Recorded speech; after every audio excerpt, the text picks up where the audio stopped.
So you have a strategy, but how do you know if it's giving you a true competitive advantage? I'm going to show you how. First thing you need to do is pull up your income statement,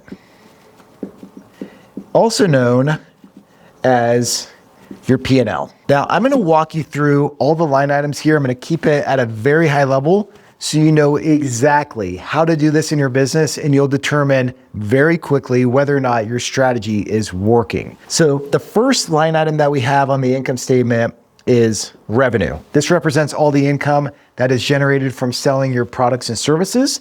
It's your sales, in other words. Underneath revenue, you have cost of goods sold. These are all the costs associated with fulfilling your product or service. If you take revenue minus cost of goods sold, you arrive at gross profit.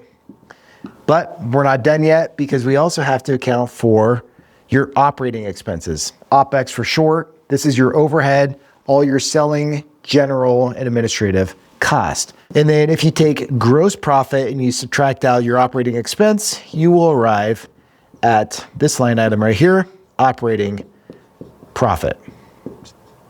All right, you'll notice here, I don't have other income, I don't have other expense, because all those items are not related to the core operations of business. You just want to look at your operating profit because this will help you to determine on an apples to apples basis whether or not your company's strategy is working. Okay, so that's the key. Let's put some numbers to this. Let's say all these numbers are in thousands. So revenue right here is 1,000. In other words, it's $1 million. And let's say cost of goods sold are 700. That's all the material cost, all the direct labor costs, all the costs associated, like I said, with fulfilling the work. And then we're left over with 300. So 1,000 minus 700 is 300 in gross profit. And then let's just say operating expenses amount to $250. That's all your overhead. And at the end of the day, you're left with $50.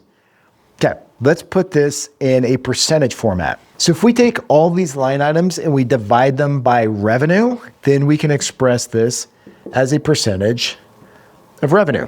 Cool? You following? You tracking? I know it's a lot of numbers. Stick with me here because we're going to get down to the very bottom and you're going to be like, whoa, your eyes are going to open up when it comes to measuring your competitive advantage. Okay, so you take everything divided by revenue, 1,000. So 1,000 divided by 1,000 is 100%. It's 1, and then multiply that by 100 to express it as a percentage. 700 divided by 1,000 is 70%.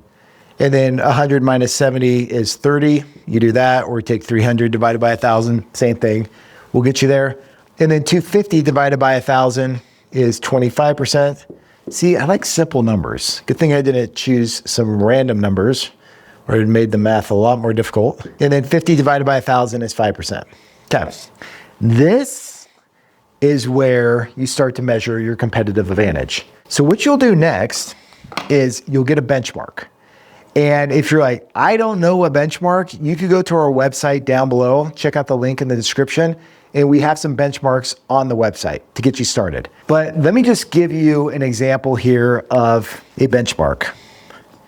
So let's just say the benchmark for companies similar to this one is 10% operating profit, right? So that's the benchmark. So the peers in the space, the same space as this company, they are earning on average 10% operating profit. Well, guess what? This company right here is earning a 5% operating profit. So the question is this: does this business actually have a competitive advantage? Right? If you said no, you're on the right track. And sometimes that is a hard truth to swallow. That can really hurt your feelings, because who wants to say, oh yeah, I suck, we don't have a competitive advantage? I remember once I was at a conference and I said, how many of you have a competitive advantage? And everybody raised their hand. And then I said, well, let me define what that actually means. And then like the majority of the class started to lower their hands, because you don't want to say, yeah, we don't have a competitive advantage. You want to be like, oh yeah, we have a competitive advantage. But this is where I see a lot of companies struggle, because they have a strategy, they're pursuing these things. A lot of times their focus is all over the place, or they're not solving the one problem that's constraining their business, and therefore it's showing up in their financial results. And When it comes to the numbers don't lie. This will tell you whether or not your strategy is working. Now, just keep in mind, profit, healthy profit, is the result of a good strategy. A good strategy is not about profits. Just remember, profits are the result of a good strategy. A lot of people get that mixed up. And for this business, they're only earning 5% on all the sales that they're bringing in, and the benchmark's 10. So they're underperforming. So something's not working in their business. So if this is you, if your business is underperforming, and if you're like, I don't know what a healthy profit is, just a rule of thumb across all businesses. This is like so general here. You definitely want to figure out a benchmark for your business, for your geography, your company size, etc. But just as a rule of thumb, 10% is kind of like the baseline. So if your business is underperforming, you have to ask yourself, are we pursuing the right strategy? The good news is I have more videos where I walk you through exactly how to design a strategy for your business, and more importantly, how to execute it. So be sure to check that out if you want to develop a stronger competitive advantage. Cheers.